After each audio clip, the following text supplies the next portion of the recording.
캐나다 맥메스터에서 역사를 가르치고 있는 송재윤이라고 합니다. 제가 이제 외부에서 한국을 주도 면밀하게 관찰을 하면서 제 공부와 연결시켜서 우리 한국 현대사의 세계사적 의의가 뭔지를 늘 고민하면서 생각해 보고 있습니다. 그리고 제가 중국 역사 전공자라서 중국 현대사와 중국 중세사, 고대사 뭐 이런 걸 가르치면서 이 학교에 있는데 또 동아시아 역사도 가르치고 있거든요. 그래서 동아시아의 여러 나라들과의 비교 속에서 한국 현대사가 과연 어떤 세계사적 의의가 있는지를 학생들과 함께 토론을 거쳐서 추적하고 있습니다. 제가 보기에 한국 그 현대사는 세계사에서 굉장히 중요한 위치와 의의를 차지하고 있기 때문에 제가 생각하고 있는 견해를 여러분들과 좀 나눠보는 기회로 삼고 싶습니다.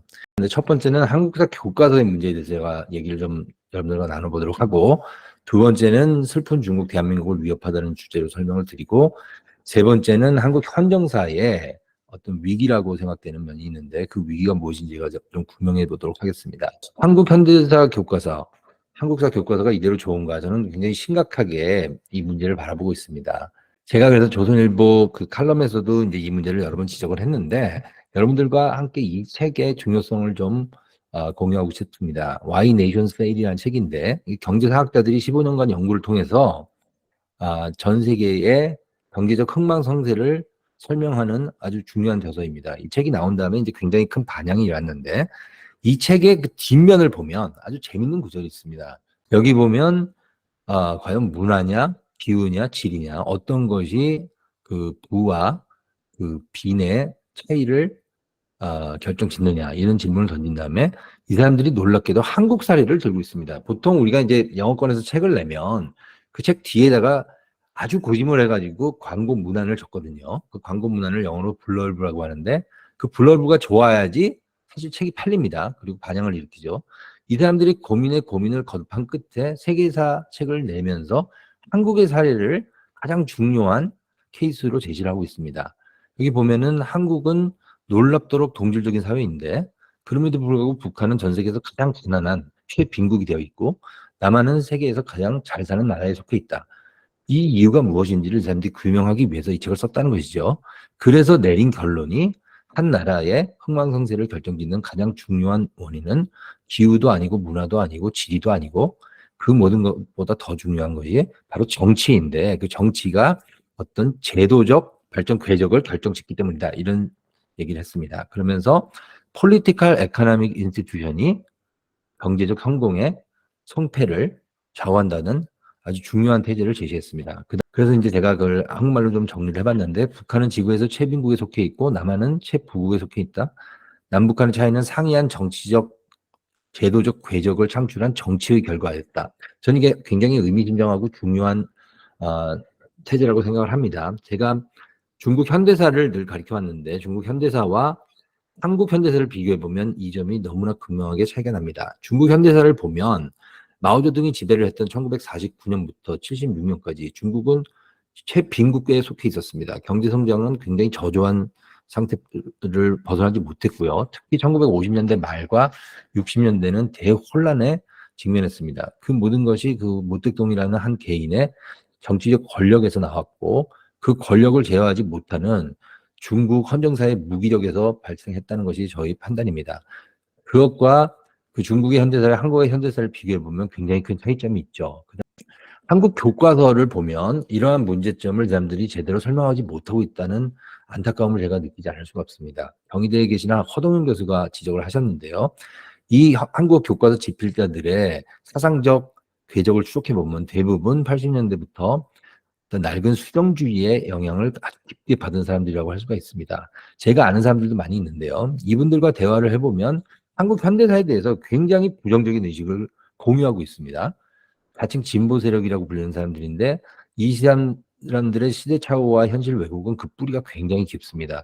1980년대 후반에 한국 지식계를 휩쓸었던 사회 구성체 논쟁이라는 게 여러분들도 잘 아실 거라고 생각을 합니다. 이 논쟁을 보면 당시 대한민국이 80년대 정말 그 발전을 거듭하면서 이제 산업화를 이루고 민주화로 나가고 있던 그 시점에 이 사람들은 한국이 식민지 반봉건 사회라고 주장을 했습니다. 또 일부 다른 사람들은 신식민지 국가독점 자본주의라고 비판을 했죠.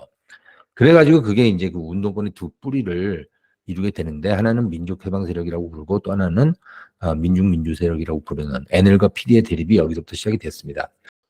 돌이켜보면 그 논쟁은 마르크스와 레닌주의 그리고 김일성 주체사상을 끼워 맞춰서 한국 현실을 왜곡한 좌파 지식인들의 관념 유희 이상이 아니었습니다. 현실을 분석하는 사회과학이 아니라 가상현실의 이념적 판타지였습니다. 그들의 주장과는 정반대로 당시 대한민국은 전 세계를 웅비하며 과학기술 혁신에 주력하던 민간주도의 견실한 자본주의 독립국가였습니다. 구소련이 붕괴한 후에 그 허망한 논쟁을 일단 막을 내렸는데 지성과 양심이 방심하는 사이에 어제의 용사들이 한국 역사계를 점령한 듯합니다. 그 세 가지 이유를 제가 설명드리겠습니다. 이 사람들은 한국 현대사를 설명을 하면서 1948년의 역사적 의의를 폄훼하기에 정신이 없습니다. 이 사람들은 1948년 8월 15일에 대한민국이 성립한 것이 건국이 아니라 정부 수립이라고 폄훼를 합니다.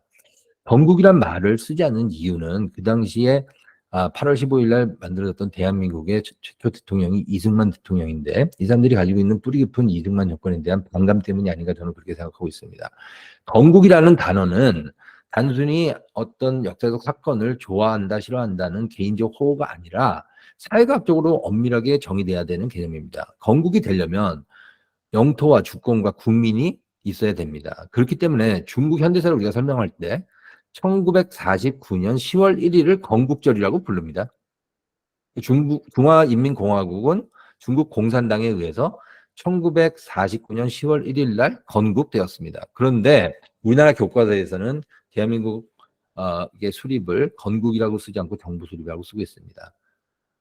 그러면서 1919년 상해 임시정부를 건국 주체로 삼고 있는데 그렇게 되면 상해 임시정부는 사실은 건국을 한 것이 아니라 건국 주비의 제1보를 뒤졌던 임시정부에 불과하죠. 만약에 그런 식의 논리를 적용하게 되면 중국 공산당도 1921년에 중화인민공화국을 건국했다는 궤변이 성립되게 됩니다.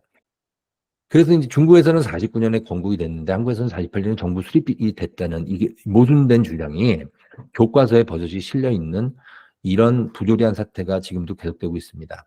자, 그리고 두 번째로 한국 교과서에서 자유민주주의를 부정하고 있습니다. 저는 역사학자들이랑 갑론을박을 많이 벌려봤는데요. 제가 한국에 나갈 때마다 제 동료이자 친구들인 역사학자들과 모여서 얘기를 할 때 이 사람들이 자유민주주의 개념을 잘 모르고 있다는 것에 아연 실색할 수밖에 없었습니다. 왜냐하면 우리나라 헌법의 기초적 이념이 자유민주주의인데 이 사람들은 그냥 민주주의라는 말은 굉장히 긍정적으로 쓰면서 자유가 붙으면 그거에 대한 거부감을 드러내요. 그래서 실제로 교과서에서 자유민주주의에서 자유를 빼버리는 그래서 민주적 정부를 수립했다. 이런 식으로 기술을 하고 있는 거예요. 이거는 제가 보기에는 역사적 왜곡입니다. 왜냐하면 민주주의에는 굉장히 다양한 형태가 있는데 그중에 한 굉장히 중요한 형태가 자유민주주의이기 때문입니다. 자유민주주의는 자유주의와 민주주의의 결합입니다. 자유주의는 보편적인 인권과 국민의 기본권과 시장경제와 법치주의를 근간으로 하고 있습니다. 그래서 입헌 민주주의라고 하죠. 영어로 하면 컨스티튜셔널 디모크라시라고 합니다. 그런데 이 사람들은 민주적 질서를 세웠다, 민주적 정부를 세웠다 말만 할 뿐 자유주의의 중요성을 전혀 인정하지 않습니다. 세 번째로 이 사람들은 6.25 침략 전쟁에 대해서 그 주체를 명확하게 밝히지 않았습니다. 스탈린, 마오쩌둥, 김일성의 미략에 따라서 대한민국 정부를 48년에 유엔의 감호하에 합법적으로 세워진 대한민국 정부를 침략한 전쟁이 바로 6.25 전쟁입니다. 저는 제 동료 역사학계 교수라고 할 수 있는 한 그 박태진 교수가 서울대 박태진 교수가 한 방송에 나와서 이 6.25 전쟁에는 아무런 의의가 없었다고 주장하는 것을 보고 또 한 번 놀랐습니다. 왜냐하면 6.25 전쟁을 통해서 대한민국이라는 나라가 국채를 보존을 했는데 그 전쟁이 아무 의미도 없었다면 대체 6.25 전쟁은 우리가 왜 싸웠던 것이죠? 저는 6.25 전쟁을 통해서 대한민국이 지켜졌고 그 결과 오늘날의 대한민국이 있다고 생각을 하고 있는데 이러한 저의 생각은 세계사적 상식입니다. 그런데 이상하게도 한국의 역사학계에서는 이런 상식을 부정하고 있습니다. 그렇기 때문에 한국 6.25 전쟁에서 침략 주체를 명확하게 밝혀서 남침이라는 사실을 기록하지 않는다고 저는 생각합니다. 이것은 일종의 부작위에 의한 허위 선전이 되고 맙니다. 그 다음 슬라이드를 보겠습니다. 저는 한국 현대사가 우리 모두의 자서전이기 때문에 시민사회가 나서서 이 문제를 지적하고 고쳐야 된다고 생각하고 있습니다. 역사학자들한테만 맡겨놔선 역사가 제대로 기술될 수가 없습니다. 그럼 제가 좀 구체적으로 역사학자들이 어떻게 역사를 왜곡하는지 그 사례를 보여드리도록 하겠습니다. 자, 2023년 3월 21일 영국의 에코노미스트지를 보면 북한이 다시 굶주림의 위기에 처해서 기근이 닥칠지도 모른다는 기사가 실렸습니다.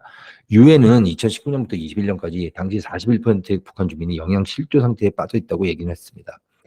최근 한국의 통일부가 발표한 북한 인권 보고서를 신문 언론 보도를 통해서 많이 보셨을 텐데요. 아주 참담한 북한의 실상이 그대로 면면이 드러나 있습니다. 현실이 그러한데 한국 교과서 집필자들은 대체 무슨 근거로 김정일 정권에서 북한 경제가 성장세를 보이고 민생이 개선됐다고 기술했는지 저는 알 길이 없습니다. 왜 그들의 눈에만 북한이 참혹한 현실이 보이지 않을까요? 역사학자들이 역사학의 기본 윤리를 저버리고 정치적 목적에 따라서 역사의 현실을 재구성하는 까닭입니다. 판사가 정치에 휘둘리면 증거를 무시하고 법리를 배반합니다. 마찬가지로 역사학자가 정치 편향에 빠지게 되면 사실을 외면하고 진실을 거부합니다. 역사가의 역사 왜곡은 지극히 교묘합니다. 그래서 들춰내기가 쉽지도 않습니다. 그런 역사가가 어디 있겠냐고 묻겠지만 이미 사가의 상사일 수도 있습니다. 우리가 병가의 상사란 말을 잘 쓰는데 사가의 상사란 말도 생각해 볼 수가 있습니다. 역사학자들이 일상적으로 역사를 왜곡합니다. 구체적 사례를 들어볼까요? 2008년 2월 21일 날 뉴욕타임즈 기사입니다. 한국전쟁 보도를 하면서 전남 영암군은 구린마을에서 좌우의 교차 학살이 일어나서 300여 명이 목숨을 잃는 비극적 사건을 아주 상세하게 보도를 했습니다. 이거는 이제 그 뉴욕타임스의 전상훈 기자가 취재를 해서 쓴 것인데요. 그 기사 내용을 제가 번역을 한 게 직역을 했습니다. 보면 이렇게 나와 있습니다. 1950년 10월 7일 미군이 이끄는 유엔군이 북진할 때 공상 게릴라와 좌익 촌민들, 그러니까 레프티스트 빌리저스라고 나와 있습니다. 그 구린 마을에서 경찰과 친하다고 여겨진 기독교인 6명을 포함한 28명을 여관에 가두고 불질러 죽였다. 이 기사입니다. 그래서 이게 그 유명한 구린마을 사건이죠. 그래서 이제 그 구린마을에서 우리가 이 불행한 역사를 후손들한테 물려주지 말자 그래서 서로 좌우익의 희생자들이 손을 잡고 어떤 의식을 행한 그 유명한 사건입니다. 그런데 그 바로 이듬해에 한국 전쟁이라는 책이 이 책은 이제 한국에서 번역이 돼서 통용되고 있습니다. 그 책을 쓴 미국의 한 저명한 역사가가 바로 이 대목을 이 패러프레이즈를 하면서 새로 쓰면서 뭐라고 썼냐면 몇 명의 마을 사람들이 경찰과 우익분자들 몇 명을 죽였다. Some villagers killed some policemen and right-wingers라고 축약을 했습니다. 이 위에 원문을 보면 right-wingers라고 해석될 수 있는 구절이 없죠. 경찰과 친하다고 여겨진 기독교인 6명을 포함한 28명을 여관에 가두고 불질러 죽였다 그랬는데 some villagers가 몇몇 경찰과 우익분자들을 죽였다 이렇게 했었어요. 이건 왜곡이죠. 너무나 명확한 왜곡입니다. 영어에서 some은 a few보다는 좀 많을 수 있어요. 근데 아무리 많아봐야 5명 이하입니다. 이거는 웹스터 사전뿐만 아니라 제 주변에 있는 네이티브 스피커들한테 물어봐서 some people이라고 그랬을 때 10명이 넘느냐 그러면 아무도 10명 넘는다고 생각 안 해요. 한 대여섯 명 많아봐야. several보다는 적고 a few보다는 많다고 생각하는 사람들이 많더라고요.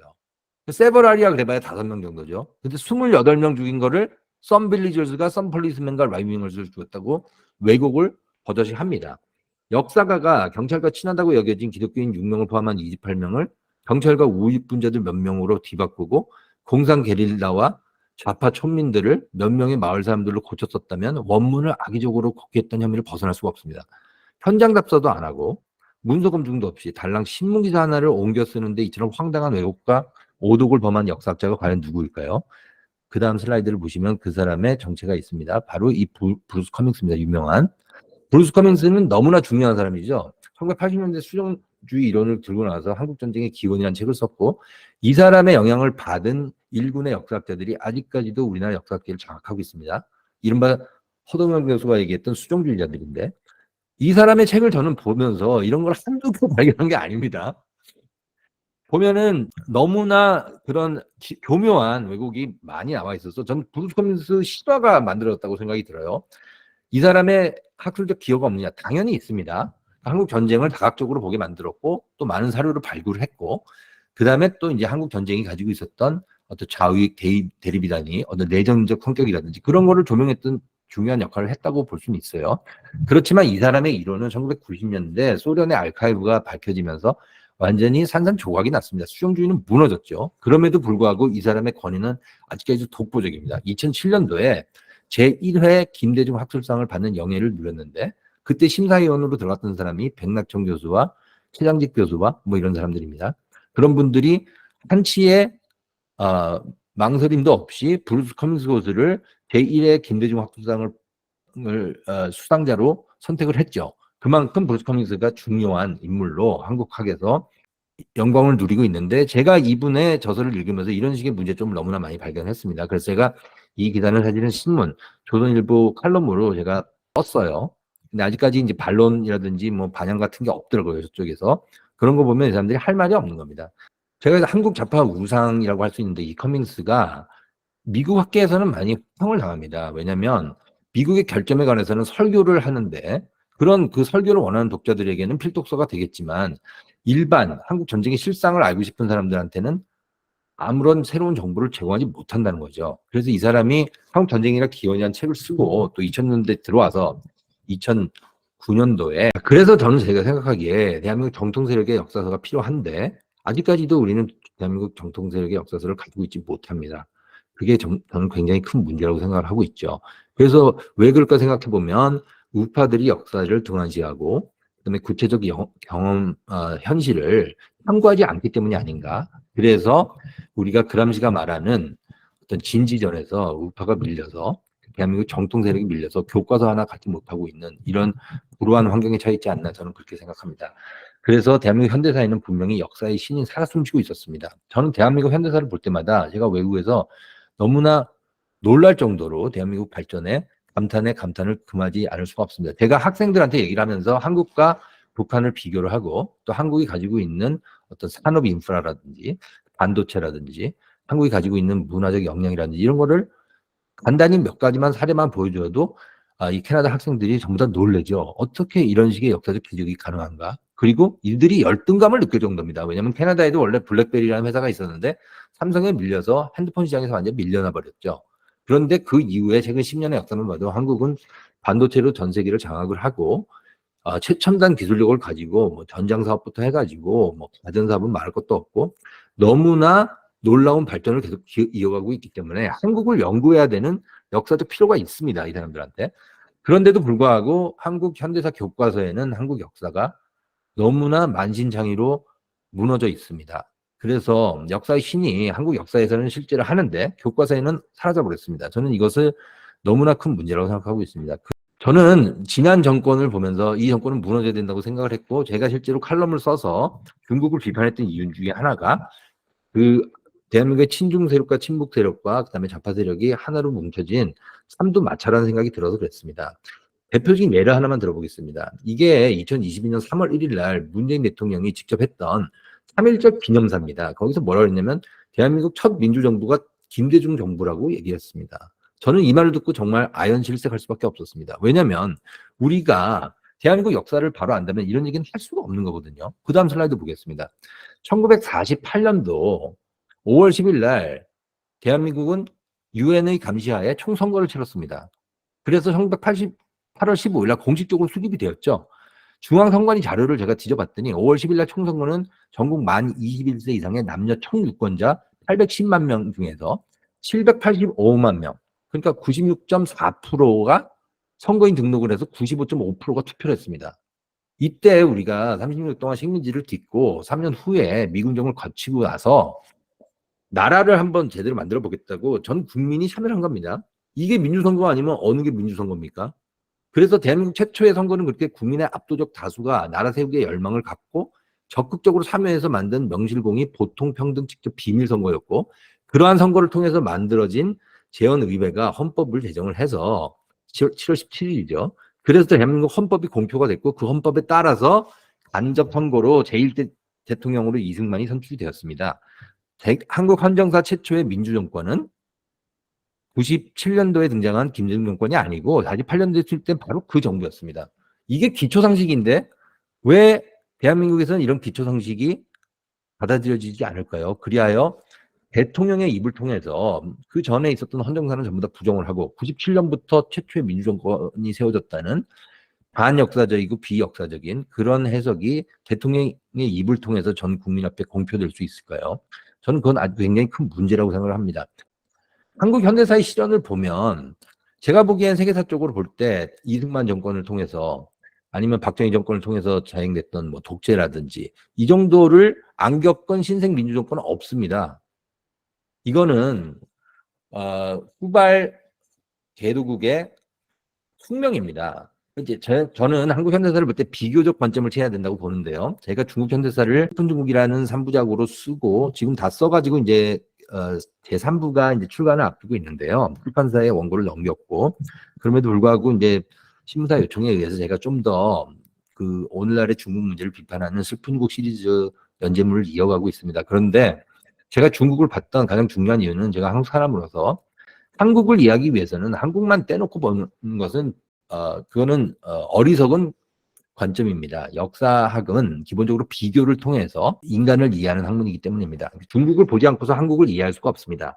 중국이 오늘날 14억 인구의 거대한 대륙인데 그 나라와 대한민국을 한번 직접 비교해 보십시오.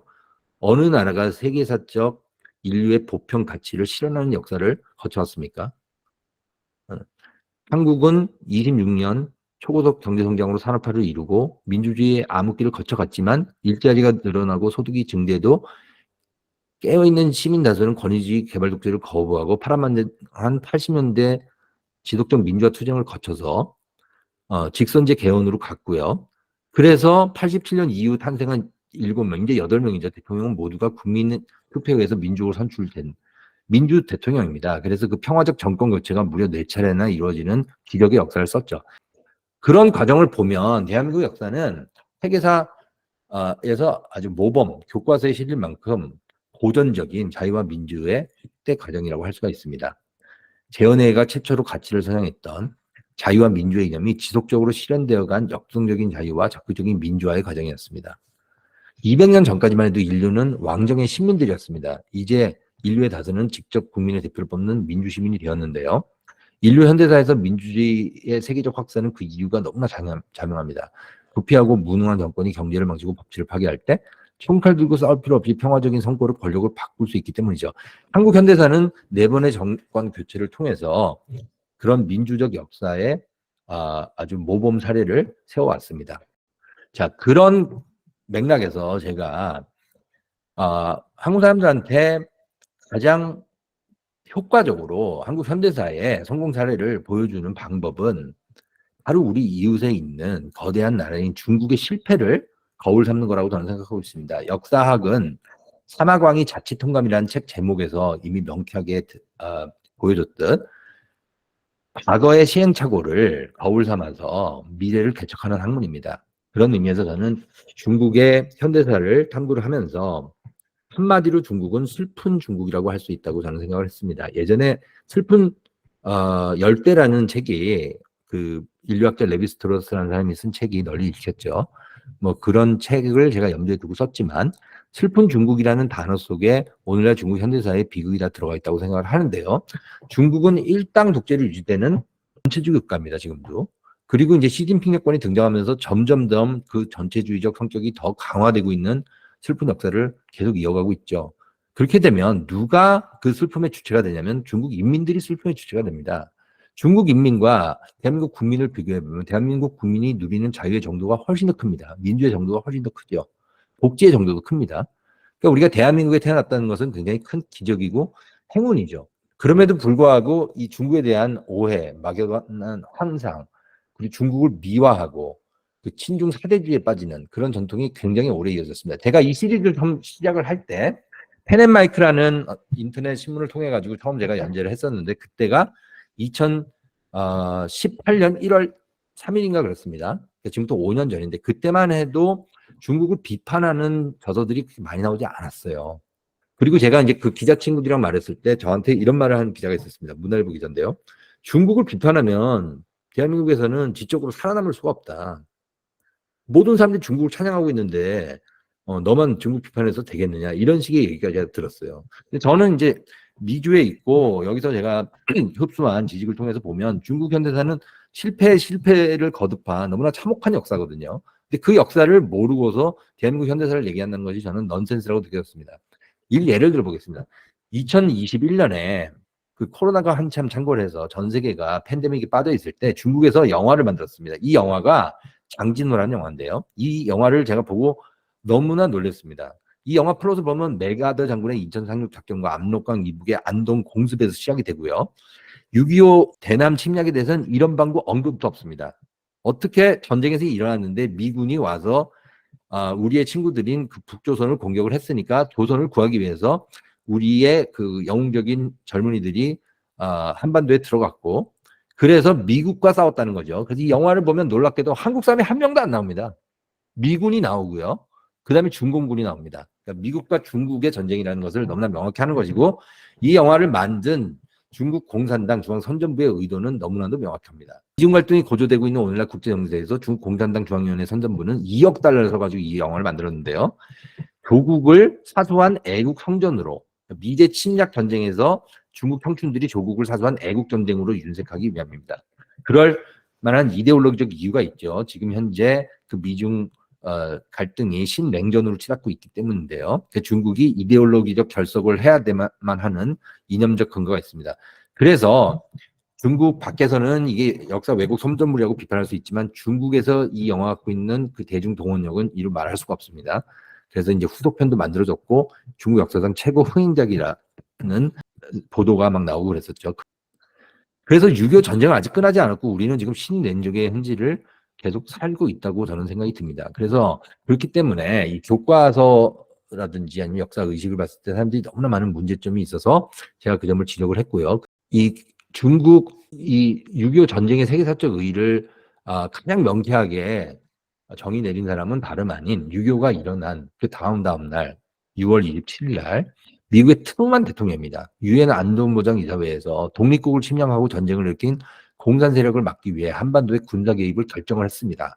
그러니까 그때 이미 공산 전체주의의 의도를 너무나 명확하게 꿰뚫어 보고 대만에 치함대를 배치를 해서 이게 대만으로 확전되는 사태를 막고요. 그다음에 필리핀에 미국 병력을 증강을 한 다음에 인도차이나 방비를 위해서 프랑스 연합국을 지원하겠다고 선언을 했죠. 이게 바로 트루만 닥트린인데 이 트루만 닥트린이 사실 그 당시 미국에서 스탈린의 의도를 정확하게 간파를 하고 이 전쟁의 의의를 세계사적 의의를 그렇게 결정을 했습니다. 이거는 공산 침략에 대항해서 자유세계를 지킨 전쟁입니다. 이렇게 명확한 정의를 우리가 70년이 지나고 나서야 알게 됐죠. 그래 고르바초프가 구소련의 알카이브를 열문으로 해서 김일성이 가가지고 스탈린을 만나서 아첨을 떨면서 했던 모든 말들이 번역이 돼가지고 역사계 다 알려졌습니다. 그뿐만 아니라 모택동이 이제 구두 협약을 통해 가지고 미국이 개입할 경우에는 전쟁에 참여하겠다는 말까지도 명확히 했고요. 그런 게 모두 문서가 돼서 소련 그 기록 보관소에 남아 있는데 어떻게 수전주의가 판을 칠 수 있겠습니까? 그래서 16개국이 파병을 했고 5개국이 의료진을 보냈습니다. 그래서 국제법적으로 대한민국이 주민의 자유의사에 따라 성립된 한반도 유일의 합법정부라는 48년 12월 유엔 총회 결의에 근거해서 이 전쟁이 일어났던 겁니다. 근데 그런 기초적 상식을 저는 대한민국에서 자라나고 있는 청소년들이 내면화해야 된다고 생각을 하는데 안타깝게도 우리 교과서에는 이런 내용이 전혀 들어있지 않습니다. 6.25 전쟁 발발 책임에 대해서는 이미 학계에서 왈가왈부도 할 수 없게 명확하게 스탈린과 마오쩌둥과 김일성의 공동작품이라는 것이 정설이 되었습니다. 그중에서 스탈린의 역할을 강조하는 사람들이 있고 모택동의 역할을 강조하는 사람이 있고 김일성의 역할을 강조하는 사람들이 있죠. 그렇게 차이가 있지만 그리고 이제 현재 와서는 이제 스탈린의 의도였다는 것이 좀 더 명확하게 드러나고 있긴 하지만 이미 수정주의는 설 자리가 없습니다. 그럼에도 한국 교과서는 거기서 많이 벗어나 있습니다. 저는 그래서 요즘에 이제 5.18을 한국 헌법에 집어넣어야 된다 그러면서 얘기를 하는데 제가 이상하게 생각하는 건 그것입니다. 왜 한국 전쟁을 헌법 전문에 넣어야 된다는 주장은 나오지 않을까? 제가 이 칼럼을 쓰고 난 다음에 많은 반향을 느꼈는데요. 사람들이 뭐 댓글이라든지 뭐 저한테 메일도 보내주셔가지고 동의한다고 많이 말씀을 해주셨습니다. 한국이 오늘날 있게 된 것은 한국 전쟁이고 한국 전쟁의 세계사적 의의는 바로 공산 침략, 공산 전체주의의 그 침략에 대항하여 자유주의를 지킨 전쟁이기 때문에 매우 중요한 고전적 의의가 있습니다. 그럼에도 불구하고 우리가 6.25 전쟁을 언급조차 않는다면 그건 굉장히 큰 문제라고 생각을 하죠. 그래서 우리가 민주화의 역사로서 다른 사건을 집어넣으려고 한다면 그거 이상으로 6.25 전쟁의 의의를 헌법 전문에서 명시를 해야 됩니다. 물론 저는 개인적으로 자유주의 헌법에는 이런 식의 역사적 사건에 대한 구체적인 국가적 유권 해석을 집어넣을 필요는 없다는 것이 저의 개인적 입장입니다. 그럼에도 불구하고 5.18이라든지 아니면 다른 사건들을 헌법 전문에다 쓰려면 6.25 전쟁도 넣으라고 저는 요구해야 된다고 생각을 합니다. 그래서 제가 좀 시간이 아직 한 10분 정도 있다고 생각하고 좀 더 이어가도록 하겠습니다. 그래서 우리가 전 세계 보면 그 중국과의 대결을 우리가 아주 직면하고 있는데, 이때 우리가 예의드려야 되는 또 하나 동아시아의 역사 사례가 바로 대만이라고 저는 보고 있습니다. 대만과 한국은 놀랍게도 닮았습니다. 산업화를 거쳐가는 과정도 그랬고, 군부 독재 하에서 개발 독재를 거쳐갔던 과정도 그렇고, 그 이후에 80년대 이후에 민주화를 하고 정권 교체를 이루면서 민주화를 정착시킨 과정도 닮았습니다. 그리고 또 군사 요충지로서 공산주의 확산을 저지하는 자유진영의 최전선이라는 점도 똑같고요. 그리고 대만과 한국의 그 반도체 생산량을 보면 전 세계 수요량의 82%를 충당하고 있죠. 그래서 한국과 대만은 자유와 민주의 대장정을 거쳐갔던 가장 모범적인 사례로 기록이 될 거라고 저는 보고 있습니다. 그런 의미에서 우리가 또 대만의 역사를 아주 예의주시할 필요가 있고, 대만과 한국이 갖고 있는 공통점에 또 예의주시할 바가 있는데, 여기서 제가 한 가지만 더 언급을 하겠습니다. 한국 헌정사에서 가장 중요한 사건이라고 할 수 있는 것이 3.1 운동인데요. 그때 3.1 운동 직후에 서울에 한성 임시정부가 만들어졌습니다. 이 한성 정부에 대해서는 사람들이 많이 얘기를 안 하고, 그보다 2주 먼저 세워졌던 상해 임시정부만 얘기를 하는데, 제가 보기엔 한성 임시정부가 더 중요합니다. 왜냐하면 그 상해 임시정부는 이미 해외에 망명돼서 만들어졌고, 한성 임시정부는 서울에서 만들어졌기 때문에 그렇죠. 그때 이승만을 집정관 총재로 추대를 했습니다. 그리고 한성 정부 약법을 반포를 했는데, 그 약법을 보면 자유민주주의 기본 원칙에 따라서 국채는 민주제로, 정치는 대의제로, 국시는 국민의 자유와 권리를 존중하고 세계 편화를 증진한다로 정했습니다. 물론 상해 임시정부 헌장에도 보면 비슷한 내용들이 있고, 그렇기 때문에 그 공통성에 기반해서 9월에 이 두 정부가 합쳐져서 우리 대한민국 임시정부가 만들어졌죠. 그런데 상해 임시정부가 더 중요한 정통성을 갖는 정부라고 도산 안창호 선생님이 그렇게 강조를 했습니다. 자, 그런 과정이고, 그 다음에 이제 중국을 보면 중국은 손문이 만든 신의 혁명에서 이어지는 나라이기 때문에 이미 1910년대부터 동아시아에서 적극적으로 논의됐던 자유민주주의가 구체적으로 100년의 역사를 통해서 구현됐던 역사라고 할 수가 있습니다. 이거를 지금 중국에 있는 헌법학자들이 있어요. 북경대에 있는 장첸방 교수라든지, 청와대에 있다가 중국 공산당의 박해를 받고 지금 미국의 망명 중에 있는 시장론 교수라든지 이런 분들은 중국에서 헌정사가 1911년 이후 그 민국혁명이 일어나면서 시작됐던 그 헌정의 역사가 49년 공산당에 의해서 하이제크를 당했다고 설명을 하고 있습니다. 물론 그분들의 저서는 지금 중국에서 황금 조치를 당하고 있죠. 그래서 저는 제가 보는 이 동아시아 역사, 중국의 역사, 대만의 역사, 한국의 역사를 전부 다 종합해서 보면 현재 세계는 중국몽과 인류몽이 맞붙어 싸우고 있다고 저는 보고 있습니다. 대만이 굉장히 작은 나라죠. 인구는 2,300만 분 되지 않습니다. 그럼에도 불구하고 대만은 전 세계에 굉장히 큰 경제적 기여를 하고 있습니다. 대만이 그렇게 큰 경제적 기여를 하기 때문에 전 세계가 대만을 절대 포기할 수가 없죠. 생각해 보십시오. 대만이 무너진 상황, 대만이 전쟁에 휩싸인 상황은 우크라이나에서 벌어지는 전쟁과는 비교도 안 될 정도로 경제적 파급 효과가 클 수밖에 없습니다. 그래서 미국이 공식적으로 트럼프 정부 때부터 대만을 수호하겠다고 공언을 했고, 바이든이 트럼프를 이어서 둘이 사이는 안 좋지만 대만을 수호하겠다고 공언을 했습니다. 그러니까 대만을 절대로 중국이 공격을 할 수가 없습니다. 제가 보기에는 만약에 대만에서 전쟁이 일어나는 순간 대만의 미사일이 그 중국의 사천성에 있는 산샤댐을 공격할 거고, 그렇게 되면 중국은 물바다에 휩싸이게 됩니다. 그래서 전쟁을 할 수가 없죠. 대만이 약한 것 같지만 굉장히 강합니다. 이 전략을 이 사람들이 너무나 잘 알고 있죠. 그래서 대만은 중국이 중국몽을 꾸고 있을 때 대만은 인류몽을 꾸고 있습니다. 이거를 그 차잉원 대만 총통이 구체적으로 포reign affairs이라든지 이런 미국 잡지, 그리고 또 미국에 가서 직접 연설을 통해서 대만이 꾸고 있는 인류몽을 너무나 구체적으로 얘기를 했어요. 물론 인류몽이란 말은 제가 만든 조어인데, 이 사람들은 인류에 기여하는 인류몽을 꾸고 있다고 저는 생각합니다. 그래서 대한민국과 대만은 인류몽에 동참하는 나라들로서 중국몽에 대항을 하고 있습니다. 왜냐하면 중국몽은 너무나 놀랍게도 공산당이 계급 투쟁을 포기한 채로 민족 중흥의 역사를 만들자고 민족당으로 바뀌어버린 아이러니를 보이고 있습니다. 그래서 이런 역사적 시각에서 저는 봐야 된다고 생각합니다. 중국몽은 절대로 인류몽을 이길 수 없다. 이게 제가 가지고 있는 기본적인 태제입니다. 그리고 제가 구체적인 내용을 신문 칼럼 등을 통해서 표현을 했습니다. 그래서 대만과 한국은 인류적 보편 가치를 선양하며 인류 문명에 적극적으로 기여하는 두 나라로서 굉장히 강한 작은 나라들입니다. 중국 사람들이랑 제가 대화를 하다 보면 한국을 굉장히 무시를 해요. 이번에 그 싱하이밍이 와가지고 굉장히 모욕적인 발언들을 많이 했는데 제가 이미 2011년 7월에 조선일보 칼럼을 통해서 싱하이밍을 제가 꾸짖었습니다.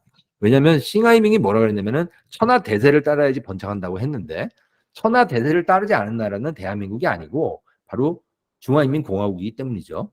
그러니까 중국의 역사를 보면 1960, 70년대 천하 대세를 역행한 결과 그 대약진 운동이라는 걸 벌여서 대기근, 인류사 최악의 대기근을 발생시켰고 또 그 이후에 무택동이 권력을 유지하기 위해서 문화 대혁명이라는 거를 또 일으켰죠. 그러니까 천하 대대를 거두는 게 바로 중국이다. 제가 이런 식으로 비판했는데 싱하이밍은 제 칼럼은 전혀 보지 않는 것 같습니다. 그래서 이번에 또 그보다 더 강한 어조로 대한민국을 우롱하고 모독하는 외교적 비례를 마구 저질렀는데 저는 제가 보기에는 그 중국 사람들을 무서워할 필요는 없다고 생각해요. 왜냐하면 중국 사람들이 인류 보편의 상식에서 벗어나는 행동을 하는 것이기 때문이죠.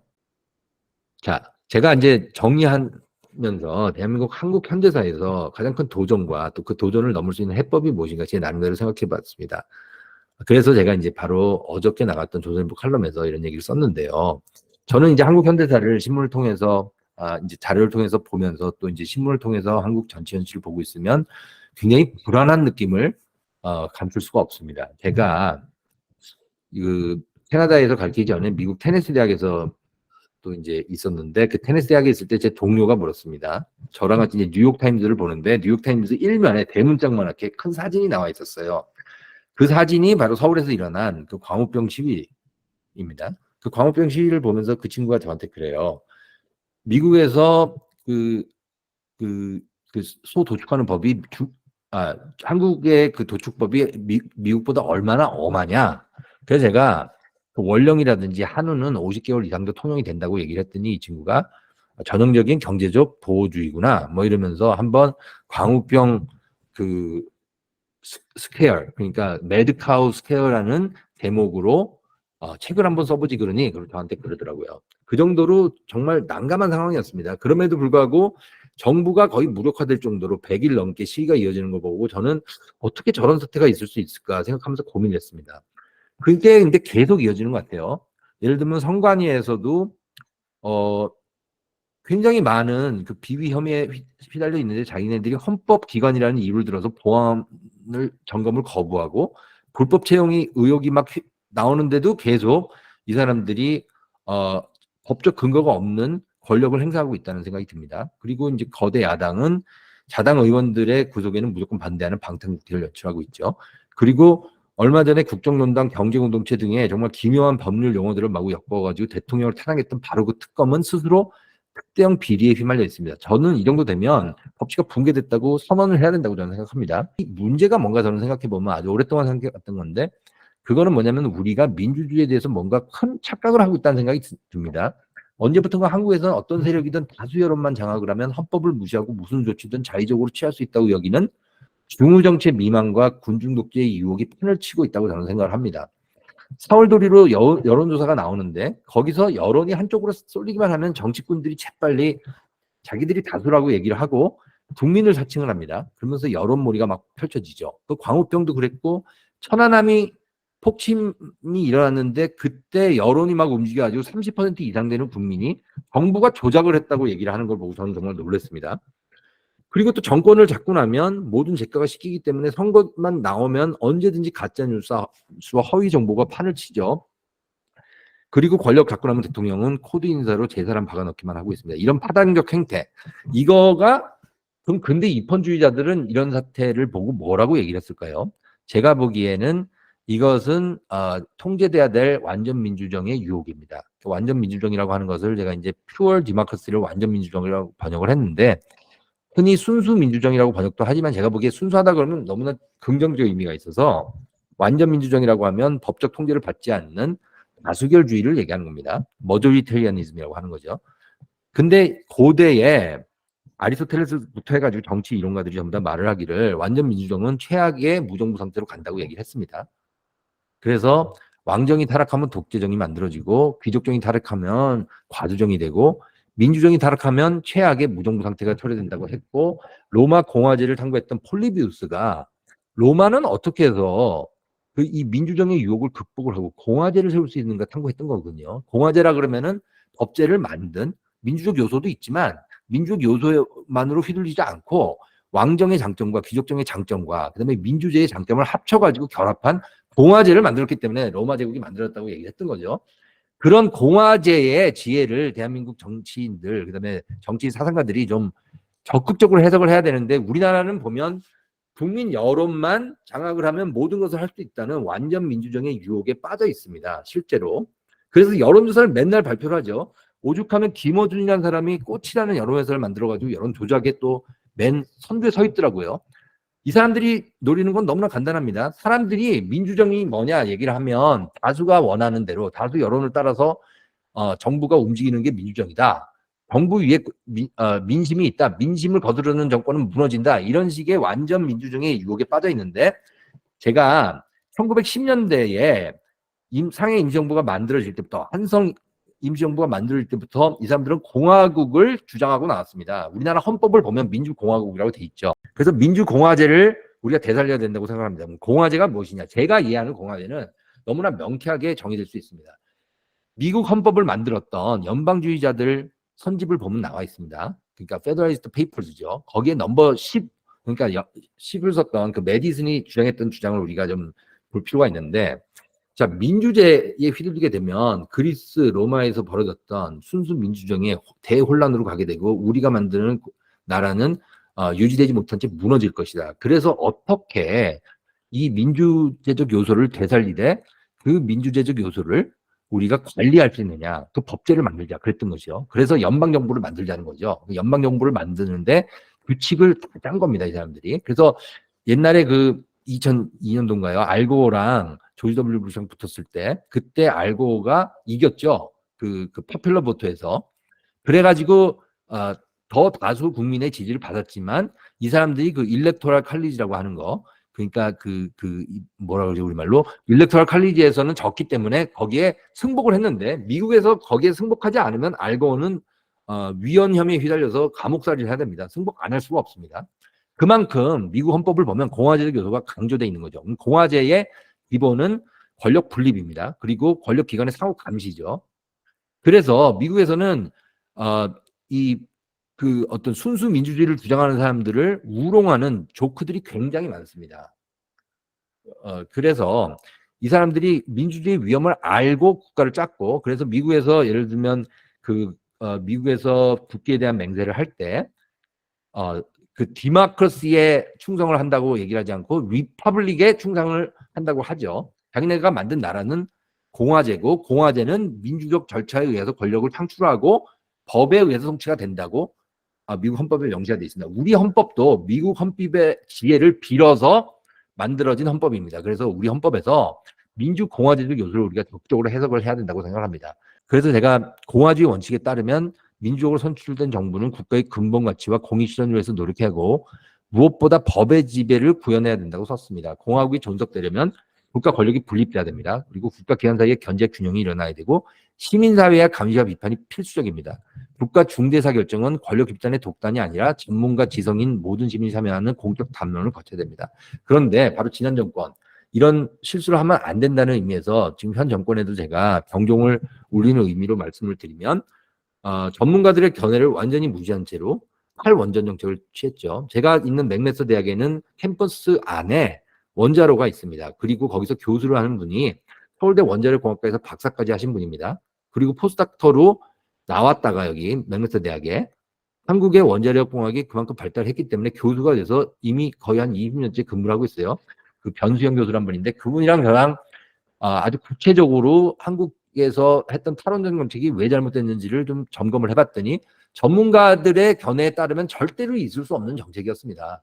그런데 그때 문재인 정권이 뭐라고 했냐면 내가 공약으로 내세운 거기 때문에 무조건 지켜야 된다 그랬어요. 그러니까 국민 여론적 다수 지지를 받았으니까 이 정책은 옳다는 거죠. 순수 민주정의 위험입니다. 순수 민주정의 위험이 공화제적 기법제, 에너지 전략을 무너뜨리는 이 상황에서 우리가 속수무책으로 당했던 거죠. 그래서 왜 그런 일이 일어나냐면 제가 보기엔 순수 민주정의 위험 때문에 일어난다고 볼 수 있습니다. 저는 우리나라 사법부에 불만이 많습니다. 제가 우리나라 사법부에 불만이 많은 이유는 여러 개가 있는데 그 이유 중에 하나는 뭐냐면 그 대법관들이 쓴 사법 판례문들을 보고 제가 너무나 아연실색할 정도로 문장이 비문들이 많고 어색하고 복잡하고 혼란스러운 법조 용어들로 점철돼 있어서 제일 큰 불만을 갖게 됐습니다. 이게 미국 로스쿨에서 일어나는 운동인데요. concise is nice라는 구호가 있습니다. 그러니까 법률 구문을 그러니까 간결하게 쓰는 것이 옳다 말이죠. 법조문이 길었던 영어권 법학의 역사가 있습니다. 근데 요즘엔 다 짧아지고 있고 그다음에 이 법조문을 모든 사람들한테 공개를 했습니다. 제가 미국의 법조문을 다 볼 수가 있고 그다음에 증거물도 제가 들을 수가 있습니다. 그런데 한국에서는 이런 식의 사법부가 너무나 그 정근대적인 그리고 시대착오적인 권위주의에 사로잡혀 있는 것 같아요. 대표적인 예로 저는 4.15 총선이 일어난 다음에 무슨 그 부정선거 시비가 일었을 때 빨리 이게 해결이 될 거라고 생각을 하고 있었어요. 그런데 제가 기다리다 한번 칼럼을 썼습니다. 어떻게 520일이 지난 2021년 9월까지 한 건도 처리를 하지 않을 수가 있는가 대법원에서. 근데 법에 보면 명백한 훈시 규정으로 6개월 내에 선거 소송은 해결해야 된다고 나와 있어요. 그런데 대법관에서 그냥 사보타주를 하는 겁니다. 그래서 이 한국 그 사법 시스템이 과연 온전한가 여기에 대해서 저는 굉장히 큰 의심을 하고 있습니다. 2019년 경제협력기구 조사에 따르면 37개 회원국 중에서 한국은 사법 시스템에 대한 사회적 신뢰도가 가장 낮은 나라입니다. 이건 굉장히 수치스러운 사실이죠. 사법 불신이 팽배하기에 법원은 국민 앞에 법정 문서를 투명하게 공개할 수가 없습니다.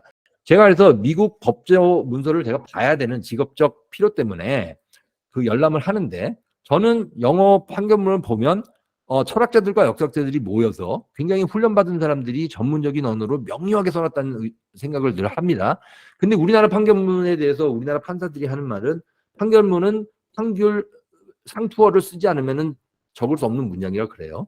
그런 문장을 리걸리즈라고 합니다. 리걸 jargon들이 많죠. 리걸리즈인데 이게 옛날 서리들의 이두체 행정문서가 연상될 정도입니다. 이것은 굉장히 큰 문제라고 저는 생각합니다. 그래서 사법개혁이 필요를 하고 그래서 또 하나 보게 되면은 정권이 등장할 때마다 재판에 민주적 요소, 그러니까 순수 민주정, 완전 민주정의 유혹이 그대로 들어가고 또 그다음에 이 법관들이 선택적 법 집행을 한다든지 재판의 고의적 태업을 통해 가지고 저는 사법 정의를 망쳐왔다고 생각하고 있습니다. 그래서 법관이 법을 사보타주하는 사태까지 나왔습니다. 그래서 저는 선거 소송 이거를 아직도 밝히지 않고 지금까지도 명료하게 드러나지가 않았어요. 그 재판이 제대로 되지도 않고. 그래서 이제 제가 마지막으로 정리를 하겠습니다. 저는 대한민국이 성공한 역사라고 생각하고 있습니다. 한 7, 8년 전이었는데 코로나 이전에 제가 이제 베이징에 사는 학회에 갔다가 그 성경그룹의 최태원 회장이 거기는 학자들과 밥을 먹으면서 질문을 했어요. 그게 뭐냐면 우리는 왜 됐나요? 그러더라고요. 우리는 어떻게 성공할 수 있었나요? 그게 굉장히 저는 중요한 질문이었다고 생각합니다. 대한민국 현대사는 성공의 역사입니다. 아주 미스테리어스한 세계사적 성공의 역사입니다. 어떻게 망국, 식민지배, 분할점령, 동종사경의 비극을 겪고 분단 상태로 체제 위협에 상시적으로 시달렸던 최빈국이 반세기 만에 선진국 문턱에 도달할 수 있었나. 이것은 한국 현대사에 대한 우리가 적극적 해석을 통해서 전 세계에 알려야 되는 굉장히 중요한 역사적 사실입니다. 그럼에도 불구하고 한국 현대사에 대해서 사람들이 너무나 무지하다는 생각을 제가 안 할 수가 없습니다. 그러면서 그날 만찬각에서 식객들이 차례로 돌아가면서 한국 현대사 발전이 어떻게 이루어졌다. 뭐 정치학자들은 정치학적 소견을, 경제학자는 경제학적 소견을 했는데 우리가 전부 다 동의할 수밖에 없었던 것은 한국이 매우 성공한 역사였다는 것이죠. 근데 바로 그때 박근혜 정권 말기였는데 헬조선이란 말이 전국을 휩쓸고 있었어요. 제가 서울에 갔더니 제 친구들이 헬조선 입에 달고 다니고 단톡방에 가면 무조건 헬조선. 근데 이 헬조선이란 말이 저는 정말 이상하게 들렸습니다. 왜냐하면 만약에 한국이 세계 10위권의 부국이 된 한국이 헬이라면 중국, 인도, 베트남 등 배도국은 무엇이란 말입니까? 아비지옥, 교환지옥, 불교에 나오는 그런 지옥을 의미하는 건가요? 그래서 저는 선진국 대한민국이 어떤 위기에 봉착해 있다고 저는 생각을 합니다. 왜냐하면 정치가 정말 예측 불허기 때문입니다. 저는 지금도 대한민국 정부가 언제 또 어떤 위기에 어떻게 봉착하게 될지 모른다는 생각을 아니할 수가 없습니다. 왜냐하면 너무나 정치적 선동이 교묘하고 강력하기 때문이죠. 그래서 어떻게 대한민국에서 전문성, 합리성, 정당성을 되찾을 수 있을까? 그래서 이 나쁜 통치를 극복을 하고 좋은 통치를 이룰 수가 있을까? 이게 제가 보기엔 대한민국이 선진국으로 남을 수 있느냐 없느냐의 갈림길이라고 생각하고 있습니다. 자, 그래서 옛날에 이건희 회장이 정치가 사류라고 했는데 저는 아직도 정치가 사류라고 생각을 하고 있고요. 그래서 보복의 악순환에 빠지면 또 오류로 전락할 수 있다는 생각이 듭니다. 그래서 저는 정치가 정글이라고 생각합니다. 시장이 정글이 아니고. 결론을 지면 대한민국 75년의 헌정사는 자유의 확대와 민주의 실현 과정이었습니다. 아무도 의심할 수가 없습니다. 그리고 중국과의 비교를 통해서 우리가 대한민국의 역사가 얼마나 성공한 역사인지를 분명하게 증명할 수가 있습니다. 한국 현대사는 지난 100년 전 세계 역사에서 가장 극적인 쾌속 발전의 역사였습니다. 그 과정에서 산업화 민주화 선진화가 일어났고 대한민국은 세계적인 모범국가가 됐습니다. 그런데 동시에 안팎의 위협에서 남파의 위험에 봉착해 있다는 것이 저희 진단입니다. 중국과 북한 위협도 있고 또 내부에서 국가 정체성을 흔드는 뿌리 깊은 좌익 선동 세력이 공격을 하고 있기 때문입니다. 그 공격에 굉장히 무력하게 무너지는 모습을 많이 보이죠. 그래서 제 결론은 공화국 정신을 되살려서 중우정치의 미망과 다수지배의 유혹을 극복해야만 된다고 생각을 합니다. 그래야만 제대로 작동하는 자유민주주의, 입헌민주정, 민주공화국의 이념이 실현될 수 있다고 저는 생각하고 있습니다. 감사합니다.